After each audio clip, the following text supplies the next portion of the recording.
All right, today we're going to be talking about the territorial and economic expansion that happens during the antebellum era, who's involved, the reasons for it, and the political consequences and social impact because of it. So let's go ahead and start with the causes. So basically, anything about expansion that we talk about always comes back to this concept of manifest destiny. And this phrase became extremely popular at the time from an article written by John O'Sullivan, in 1845. And this brief excerpt from his article is kind of what's encapsulated. I wouldn't say it started American expansionism, because we know that America, even from its origins, had continued to expand west, but it certainly captured the spirit of American expansionism at the time. So this quote, away, away with all of these cobweb issues of the rights of discovery, exploration, settlement. The American claim is by the right of our manifest destiny to overspread and to possess the whole of the continent which Providence has given us for the development of the great experiment of liberty. After O'Sullivan wrote about manifest destiny, supporters of territorial expansion spread the term across the land. In the 1840s and 50s, expansionists wanted to see the United States extend westward to the Pacific and southward into Mexico, Cuba, and Central America. And by the 1890s, the expansionists fixed their sights on acquiring islands in the Pacific and the Caribbean. The phrase manifest destiny expressed this popular belief that the U.S. had a divine right or God-given mission to extend its power and civilization across North America. Enthusiasm for expansion reached a fever pitch in the 1840s, which is mainly what we're going to talk about today. Manifest destiny was driven by a number of forces. Certainly nationalism, extreme pride in America that had been growing since the War of 1812.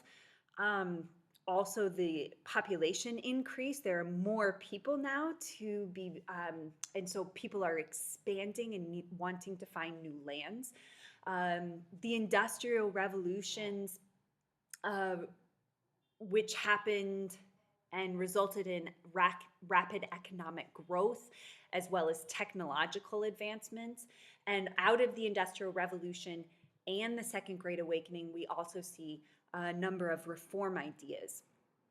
So these are just generally some of the causes, like why do we see this concept? Why are people talking about manifest destiny at this particular time period, as opposed to, say, when the United States was expanding into the Ohio Valley? Why weren't we talking about it then? So not everyone had expansionist fever. Particularly the Northerners were big critics because they were afraid that the root of expansionist drive was the Southern states' ambition to spread slavery into the new lands. U.S. interest in pushing its borders south into Texas, and the northern region of Mexico, and west into Oregon, which was partially claimed by Britain, largely resulted from American pioneers migrating into these lands during the 20s and 30s. So during those 2 decades, the settlements only increased. American immigrants into these lands continue to increase. And once there were enough people there, then we see this kind of movement to annex or acquire those lands. Here is a map from the United States Census in 1830. I want you to pay attention to a couple things here. The first of which is in the upper right-hand corner. You see that little area above Maine that says claimed by the US and England. Okay. Also, if you look in kind of the center of the map near Michigan and Minnesota, in between one of the Great Lakes, you can see that that's also a contested area. We're going to talk about that in a minute. It will be the last time we talk about Maine. But here you can also see these contested area. That entire blue area, the United States had been eyeing, as well as the upper left pink area in Oregon Territory. So in 1823, after having won its national independence from Spain, Mexico hoped to attract settlers, including American settlers, to farm its sparsely populated northern frontier, Texas. You'll remember this independence movement. This is what distracted the Spanish when Jackson charged in there. And, it resulted in the Adams-Onis Treaty. So let's talk about Texas. A man by the name of Moses Austin, who was a Missouri banker, had obtained a large land grant in Texas, and his goal was to then convince other people to settle on this land and begin populating it. But he died before he could recruit American settlers for the land. His son, however, Stephen Austin, succeeded in bringing 300 families into Texas and thereby beginning a steady migration of American settlers in the vast frontier territory. So people had been settling in Texas, but we really kind of attribute Stephen Austin's big push of these 300 families as kind of like the start of the big wave of Anglo settlement in Texas. And it rose so much that by the 1830s, Americans, both farmers and slaves, outnumbered Mexicans in Texas by 3-1. It's no surprise that friction will begin to develop between the Americans and the Mexican population and government, particularly after 1829, when Mexico outlawed slavery and required that all immigrants convert to Roman Catholicism. Now, getting rid of slavery was definitely a contestable issue within the United States, let alone in another country. So people were not pleased about that. And two, you'll remember when we talked about nativism and as a reaction to the German and Irish immigrants that were coming in during this time, a lot of that nativism was founded on a rejection of Catholicism. So these were two things that kind of threatened the way of life, the status quo of American immigrants living in Texas at the time. And when many settlers refused to obey these laws, Mexico closed Texas to additional American immigrants. They didn't kick out the American immigrants living in there, but they said, hey, no more, you guys aren't going to follow our rules. However, land-hungry Americans from the southern states ignored Mexican prohibition and streamed into Texas by the thousands. A change in Mexico's government ends up intensifying this conflict. In 1834, a man by the name of General Antonio Lopez de Santa Anna made himself dictator of Mexico and abolished Mexico's federal system of government. When Santa Anna attempted to enforce Mexico's laws in Texas, a group of American settlers led by a man named Sam Houston revolted and declared Texas to be an independent republic. And that happened in March of 1836. So, in order to squash this rebellion, Santa Anna leads the Mexican army up to Texas. He captures the town of Goliad and he attacked the Alamo, which was an old mission fort from Spanish settlement in San Antonio. And his army ends up killing every one of the defenders of the Alamo. Shortly after, however, at the Battle of San Jacinto, an army under the command of Sam Houston caught the Mexicans by surprise and captured General Santa Anna. The battle lasted less than 20 minutes, with Texan fighters shouting, "Remember the Alamo," as a battle cry. When Santa Anna was captured, there's kind of this romanticized story that he talked to Sam Houston and he said, like, surely you're going to be fair with me now that you've caught me. And Houston, smartly replies, like, well, you should have remembered that when you were at the Alamo. But I digress. Under the threat of death, Santa Anna was forced to sign a treaty that recognized Texas as independent and granted all territory north of the Rio Grande. However, when the news of San Jacinto reached Mexico City, the Mexican legislature rejected the treaty and insisted that Texas was still part of Mexico. Their reasoning was that you can't force, this treaty was signed under duress, like because Santa Anna's life was threatened if he didn't agree to this treaty, that it's no longer valid.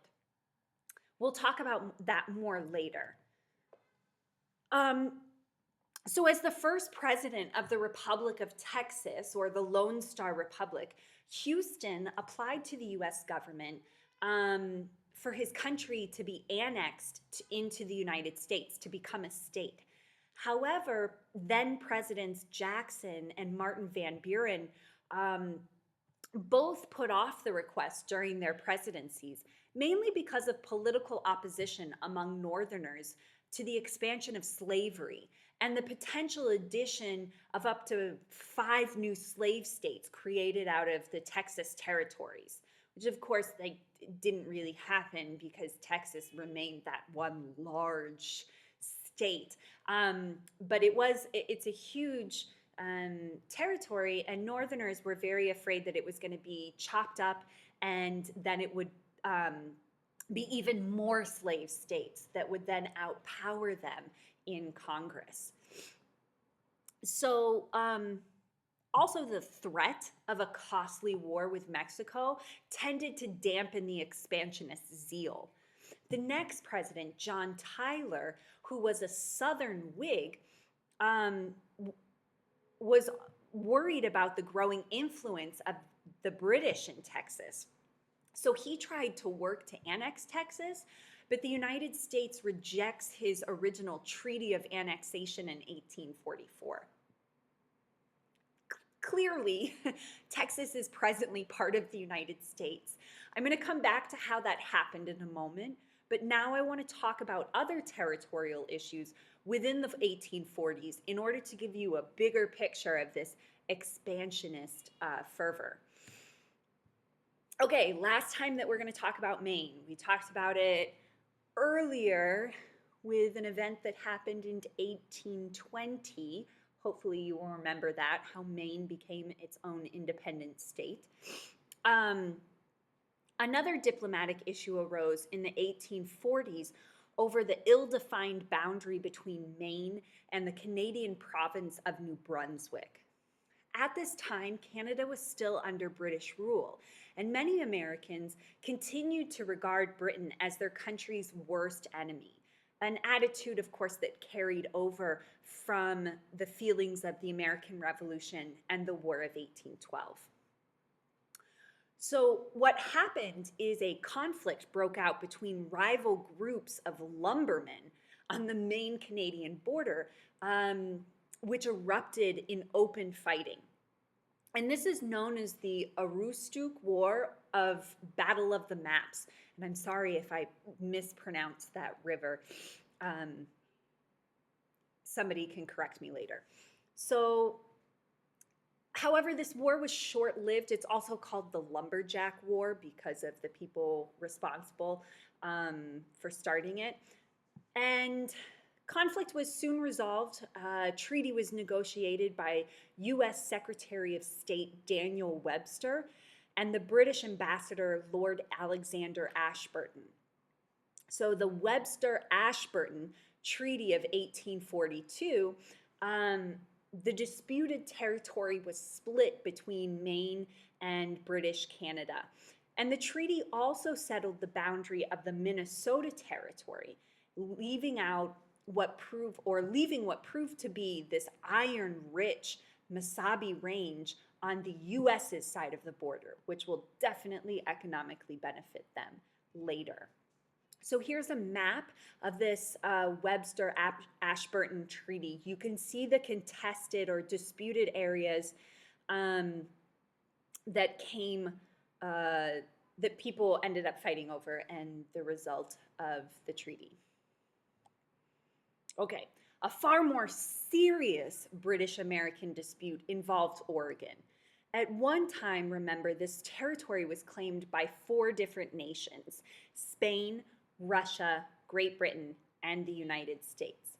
You'll remember that in 1819, as a result of that Adams-Onis Treaty that also involved Florida, that Spain relinquished its claim to the Oregon Territory.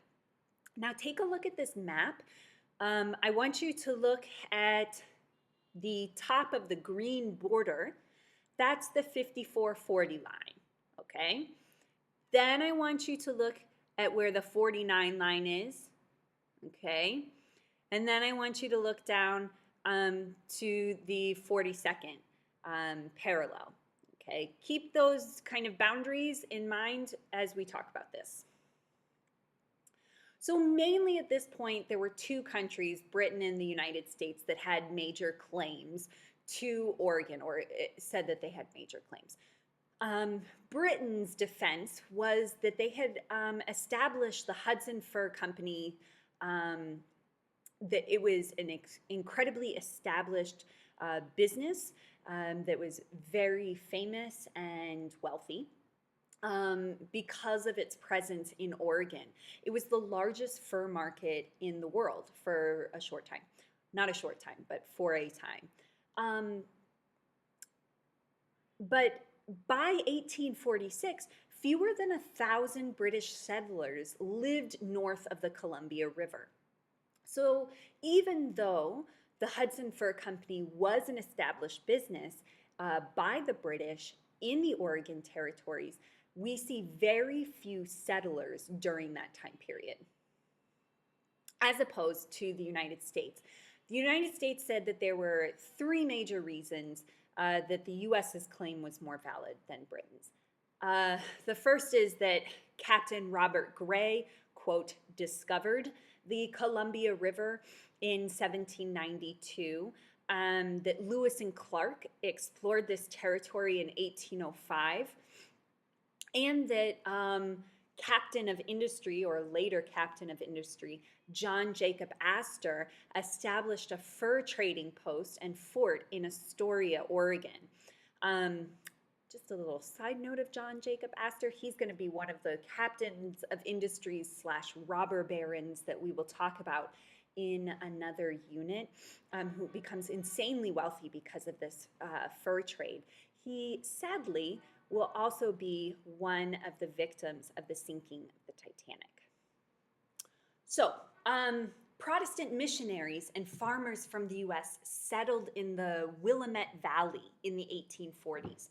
And their success in farming this extremely fertile valley caused about 5,000 Americans to catch Oregon fever and travel 2,000 miles over the Oregon Trail to settle in the area south of the Columbia River. I don't know if you can hear my cat running around in the background and making strange noises, but if you do, my apologies. So I'll talk more about the Oregon Trail and the people who traveled and settled in these areas in another video. By the 1844 election, many Americans believed, again, that it was their country's manifest destiny to take undisputed possession of all of Oregon and to annex the Republic of Texas as well. In addition, expansionists hoped to persuade Mexico to give up the huge northern piece of land that we now know as California.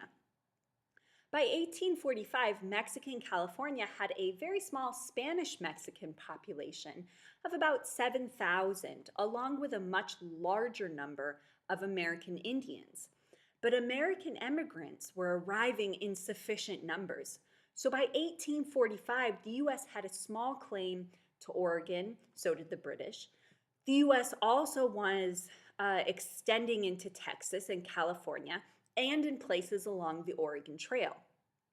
Now, whose voice are we not hearing in any of these disputes? All right, the people that lived there before Europeans, and that would be native indigenous people.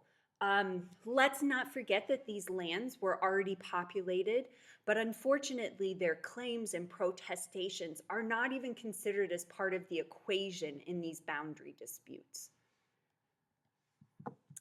Because slavery wasn't allowed in Texas under the new republic, many Northerners were opposed to its annexation. So what happened in the election of 1844 is the Democratic Party had two major candidates, and they were divided or determined on regional lines. So the northern wing of the Democratic Party was Martin Van Buren, former President Martin Van Buren, ran again for presidency, representing the northern wing of the Democratic Party, and challenging him in the southern, getting the Southern Democrats was the pro-slavery, pro-annexation Southerner John C. Calhoun. Okay, and hopefully you guys remember Calhoun as we discussed him earlier, especially during the age of Jackson. He was Jackson's former vice president. He resigned, the whole nullification crisis, yet. We will come back to him again when we talk about his extremely interesting defense of slavery. So the dispute between these two candidates within the Democratic Party caused the Democratic Convention to deadlock. They couldn't decide. After hours of finagling, the Democrats finally nominate a dark horse. They go with somebody completely different. A dark horse is a lesser known person, somebody you didn't see coming. And that dark horse's name was James K. Polk of Tennessee, who had been Andrew Jackson's protege. Polk was firmly committed to expansion and a believer in manifest destiny. He favored annexation of Texas and what he called the reoccupation of all of Oregon Territory. He also favored the acquisition of California, so basically he wanted it all. His campaign slogan, 54-40 or fight, was a rally call to expansionists. Now you'll remember that the 54-40 was the latitude line that marked the northern border between the Oregon Territory and Russian Alaska. Henry Clay, so Polk wins the Democratic nominee, but we still have the Whig Party, and they were represented by Henry Clay of Kentucky. And Clay attempted to straddle the controversial issue of Texas annexation by saying at first he was against it and later that he was for it. And unfortunately, that strategy alienated a group of voters, in New York who end up abandoning the Whig Party to support the anti-slavery Liberty Party. So these New York voters instead peel off from the Whig Party and they end up voting for a third-party candidate. You'll remember the Liberty Party is something that I talked about in a previous video. In a close election, the Whigs' loss of New York's electoral votes proved decisive, and Polk, the Democratic dark horse, was the victor. The Democrats interpreted this election as a mandate to add Texas to the Union. Outgoing President John Tyler took Polk's win as a signal to push a bill granting Texas statehood through Congress. But remember that he tried to do that before and it was rejected. So instead of seeking out Senate approval of a treaty that would require a two-thirds vote, Tyler persuaded both houses of Congress to pass a joint resolution for annexation. And a joint resolution required only a simple majority of each house. And with that, Texas goes from independent republic to a state in the Union. Tyler, however, still left Polk with the problem of Mexico's reaction to this decision. In terms of Oregon, once Polk was sworn in, he decided to compromise with Britain and back down from his rambunctious campaign slogan that threatened war. Rather than fighting for all of Oregon, the president was willing to settle for just the southern half. British and American negotiators agreed to divide the territory at the 49th parallel, which was the established boundary in 1819 for the Louisiana Territory. The treaty was delayed a bit due to negotiations over Vancouver Island and access to the Columbia River. However, in 1846, the treaty was sent to the Senate for ratification. When it was there, it wasn't, fully embraced. Not everybody was happy about it. The Northerners thought the treaty favored southern slave states because it ended up getting rid of the Northern Oregon Territory, which would have been a potential source for more free states. However, at the time, the U.S. was already at war with Mexico, and no one wanted to start another military battle with Britain. So opponents reluctantly agreed, and the Oregon boundary was defined as it currently is at the 49th parallel. Next session, we are going to discuss the war with Mexico.